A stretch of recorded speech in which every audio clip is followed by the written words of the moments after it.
Hi everyone, it's Miss Dragonfly back again, here to bring you another segment on love and life as it really is.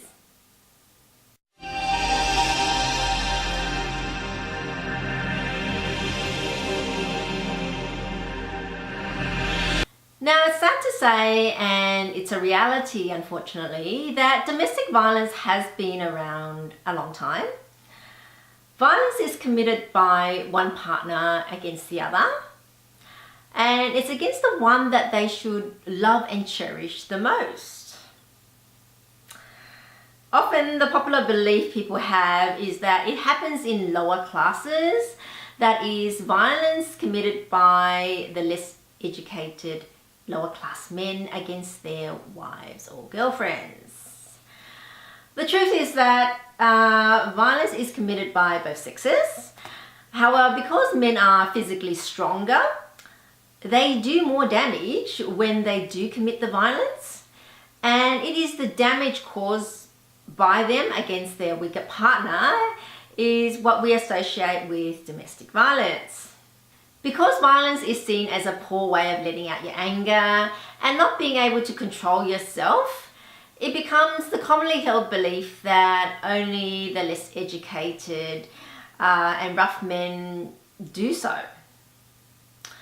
For surely that those that are more educated and intelligent would be able to deal with disagreements and anger by discussing it over resorting to violence. Yeah?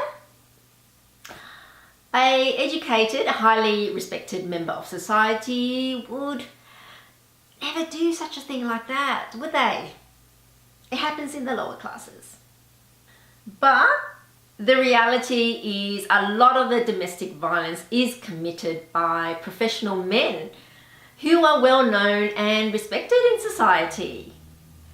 So when they get revealed as being the perpetrator, the reaction by society is usually one of shock and disbelief. I mean, they usually seem so professional, nice, well-spoken. So it becomes hard to imagine them being violent. So why do they do it if they supposedly know better? Well, the reasons are complex and many, but it usually goes back to basic human behavior, or in this case, basic male psychology. A man traditionally has the role of the protector and provider, and so because of that, he has to be physically strong, in the case of the hunter-gatherer days, and mentally strong, which is more relevant these days. So in the old days, a man was tough and manly if he was able to face the outside world and go up against adversaries and overcome them. And to do so, you need to be able to do the difficult tasks such as fighting off bandits and being able to hunt enough animals to feed his family. And that was an achievement for him and made him feel like he was a man. Now, certainly society back then would have seen him as that. Nowadays, the modern equivalent of that is being able to face the world and all the hurdles that comes with it. And that means making difficult decisions and solving difficult situations.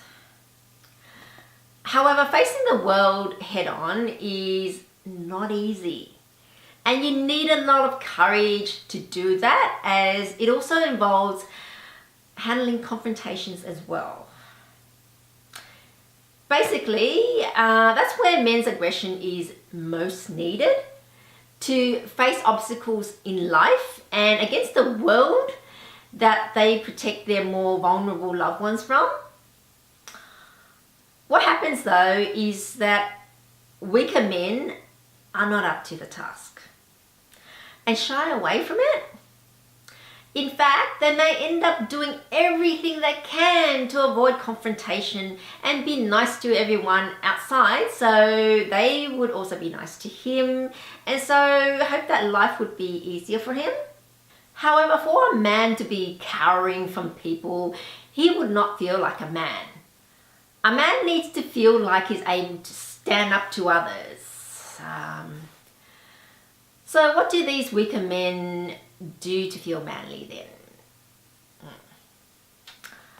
Well, they then man up, supposedly, and turn their aggression towards their partner, who they know is weaker and thus guaranteed less able to fight back. In other words, a safer bet to bully. They would also demand their needs and orders be obeyed.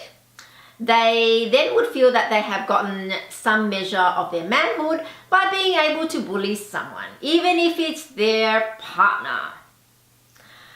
I mean, he dared not try that in life to others, as they could be, well, there could be more aggressive people in society, then it could fail and he himself could suffer being bullied himself. And that's why seemingly nice men in society can then be violent to their nearest and dearest. I mean, they are too cowardly to take on the outside world, so they turn their aggression, that aggression that should be there and used to take on the world, towards their more vulnerable partner. And it's kind of like a victory for them, if it makes sense, in a sad way. Well, that's my take on it. What do you think? And have you suffered, well, being a victim of domestic violence by someone that seemingly was so nice to everyone else and on the outside, but was terrible to you? Please share your experiences. I would love to hear about them. And any other comments, please leave them in the comments section below. And if you've enjoyed the video, then don't forget to like, share and subscribe. Well, that's all for this week. Until I see you in my next video, stay beautiful, safe and confident. Until next time, it's bye for now.